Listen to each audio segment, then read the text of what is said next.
November 11th is Remembrance Day up here in Canada, and our symbol of remembrance is the poppy, so I thought there was nothing better to paint for today's video than a field of poppies. Hello and welcome back to Jenna Gets Creative. I wanted to try that messy, loose watercolor style I see some people using on YouTube and Instagram, particularly when playing with quick sketches with watercolor markers. So I only drew the closest stems, buds, and blossoms, and I'll be blurring the background with streaks of green and splotches of red. I'm using my Caron Brush Marker Pro watercolor markers. The red is orange red, the greens are olive and lime, and I'll finish the center of the poppies with Cool Grade 3 and the darkest brown shade. Sorry, I forgot what it's called. The sketch was done in a red Kohl Erase pencil, then finalized with a grey Tombow pen, and the paper is Sea White of Brighton 350 GSM cold press. Remembrance Day, or Armistice Day south of the border, is the anniversary of the end of the First World War. On the 11th hour of the 11th day of the 11th month of 1918, armistice was declared and the Great War came to an end. That's not to say that all of the fighting ended right away, that all conditions were signed off on, and that all prisoners of war were released then, but that is when, on paper, the war ended. In Canada, we wear artificial poppies on our lapels in early November. We attend memorial ceremonies at local war memorials if we're able, and then we leave our poppies at those war memorials. Those who attend the national ceremony in Ottawa mass forward at the end of the ceremony to leave their poppies on the tomb of the unknown soldier. Before I decided to move out here to Newfoundland and study at Memorial, I had considered joining the officer training program with Canada's Armed Forces. I was going to study aerospace engineering and aim for an Air Force career in air traffic control. I had hoped that while I was at Kingston studying as a cadet, that I would have the chance to attend the national ceremony. Then when I decided I'd rather live a civilian life and not worried about being indentured to the military into my late 30s and what that meant for having kids, I actually applied to a couple of universities in that area too. Had I not been accepted to Memorial, I would have been off to Concordia in Montreal, and I had every intention of busing out to Ottawa 1 year for that ceremony. I still haven't attended. I don't see myself having a reason to be in Ontario in early November now, so maybe I never will. I'm rambling. This year feels so different.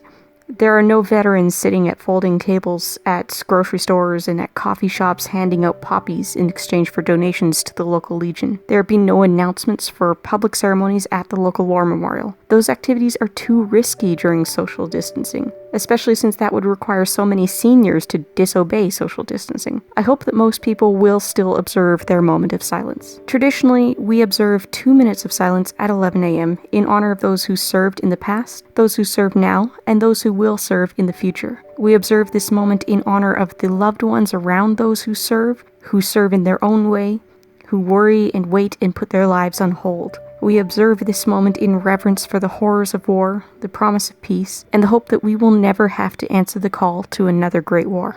Earlier this month, a Canadian folk singer named Terry Kelly released a mini documentary about Operation Pittance of Time, named for his song that I always reference and share at this time of year, which is a program that places civilians of note in honorary ranks as liaisons between their community and the forces. I'll link that and the music video in the description box. Please do listen to A Pittance of Time if you've never heard it before, or if you don't do well focusing in silence and you'd like a meaningful backing track for your observation of 2 minutes today. I made a similar video to this last year where I included the bugle calls that start and end the 2 minutes of silence, but those got falsely claimed by Sony Music, and I don't feel like fighting it again for a whole month to get the claim released, so if you'd like to check that one out, I'll also link that one in the description. I know most of you watching aren't watching from my time zone, and I'm not even sure if I'll have this edited in time to put it out for 11 a.m. my time, but if you haven't observed your 2 minutes of silence yet today, please join me now.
The reason the poppy is our symbol of remembrance is because of the poem In Flanders Fields by Lieutenant Colonel John McCrae. I'd like to read that to you now before I end this video. In Flanders fields the poppies blow, between the crosses, row on row, that mark our place, and in the sky, the larks still bravely singing fly, scarce heard amid the guns below. We are the dead, short days ago, we lived, felt dawn, saw sunset glow, loved and were loved, and now we lie in Flanders fields. Take up our quarrel with the foe, to you from falling hands we throw, the torch be yours to hold it high. If you break faith with us who die, we shall not sleep though poppies grow in Flanders fields.